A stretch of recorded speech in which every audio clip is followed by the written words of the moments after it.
Rab sa wakas na-resolve na ang problema dito sa Tres Marias, sino nga ba ang kasama niya?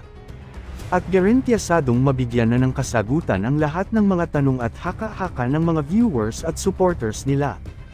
At Kuya Rab magugulat sa sinabi, sila pala ay nakaranas ng. Ito ang gagawa natin ngayon ng reaction mga kababayan, pero bago yan ay nais ko munang makiusap muli na sanay like nyo sana ang video na ito at paunawa lang po na patapusin nyo munang panuurin ang kabuuan ng video na ito hanggang dulo para inyong malalaman ang nilalaman nito. At please suportahan po natin ang channel ni Kuya Val Santos Matubang, Ate Edna Vlogs at Kalingap Rab. Maraming salamat po, dito nga sa pinakita na isang sekreto kaya ang matatawag ninyo dito. Kuya Rab sa wakas na-resolve na ang problema dito sa Tres Marias, sino nga ba ang kasama niya? At garantiyasadong mabigyan na ng kasagutan ang lahat ng mga tanong at haka-haka ng mga viewers at supporters nila. At Kuya Rab magugulat sa sinabi, sila pala ay nakaranas ng. Ito ang nangyari ngayon, nanay ng Tres Marias ay hindi na rin nakakausap ng maayos. At isang tao nakikita sa bahay nila, multo o aswang umaaligid umano kaya parang hindi sila normal. Huwag susubukan pakiramdaman ang paligid. Ano kaya ang nakikita at nararamdaman niyang kakaiba? Samantala, nakakapanindig balahibo daw kasi kapag nasa paligid.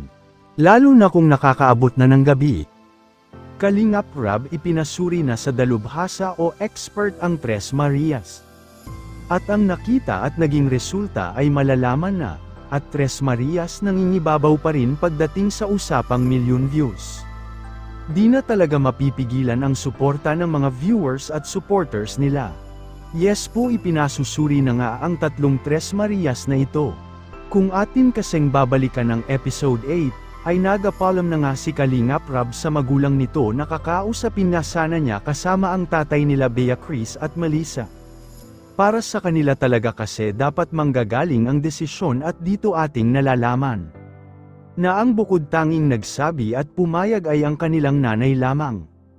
Kaya naman ay dito at napagkasunduan na ni Kalingap Rab at ang nanay nito na epa-schedule na ang pagpapacheck up ng tatlo at ito nga ang mangyayari na sa lalong madaling panahon.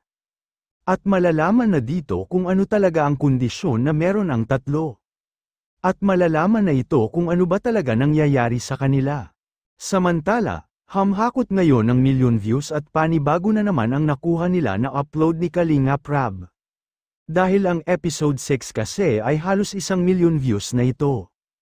Kung pansinin natin sa social media, ay aabot na nga ito at base sa survey.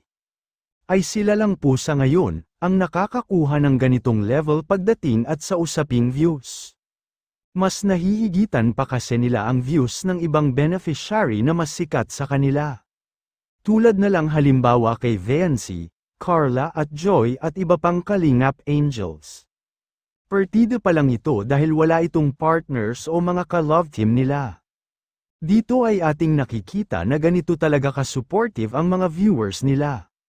Saan nga ba ito nanggagaling, at ganitong na lang ito kalakas pagdating sa views? Alam nyo ba mga kalingap, ang madalas pala na nanood sa kanila ay mga OFW, o mga senior citizens na po. Bakit ko nga ba nalalaman at alam ito? Kapansin-pansin kasi sa comment section, na halos sila ay mga matatanda o may edad na. May napansin kasi tayo na isa sa mga supporters ni Kalingap Rab sa mga Tres Marias. Ay dito na ikwento niya na ang lolo pala nila ay lagi nanunood kay Kalingap Rab. Naging avid fan kasi siya simula nang madami na mga mahihirap ang tinutulungan ng Kalingap. Hanggang sa naikwento na lang ng kanyang apo na binawian na pala ito ng buhay. At ang hiling lang niya, ay sana mapanood niya si Kalingap Rab. Siya daw kasi ang nakakawala at nagpapasaya sa tuwing ito ay nalulungkot at nagpapalipas oras lamang. Naging masakit lang dahil hindi na siya makapanood. Kaya kung ang mga upload talaga ni Kalingap Rab ay katulad sa Tres Marias, ay tiyak mas lalo pa at marami pang tatangkilik na manunood na seniors at mga taong nagustuhan ang paraan ng kanyang pagtulong. Grabe na po talaga ang supporters ni Kalingap Rab. Umaabot na kasi sila ng 3 million subscribers. At ito na nga ang resulta, mga kababayan, latest upload niya at 2 days pa lang ay umaabot na ito ng kalahating milyon na views. Dito nga sa upload niya sa episode 8 na ang paksa at pamagat ay ang tatlong Tres Marias na sobra ang pagkamahiyain. At ang kita nga nito at napakalaki at sana wag niyo pong kaligtaan na panoorin ito sa main channel ni Kalingap Rab. Kaya aabangan po natin ang next episode at malalaman na natin ito mga kababayan, kung ano ba talaga ang tunay na kondisyon ng Tres Marias. Kayo mga kalingap sana ay magbigay kayo ng inyong komento, reaction at suhestyon, at opinyon, para malaman namin ang inyong saloobin at damdamin.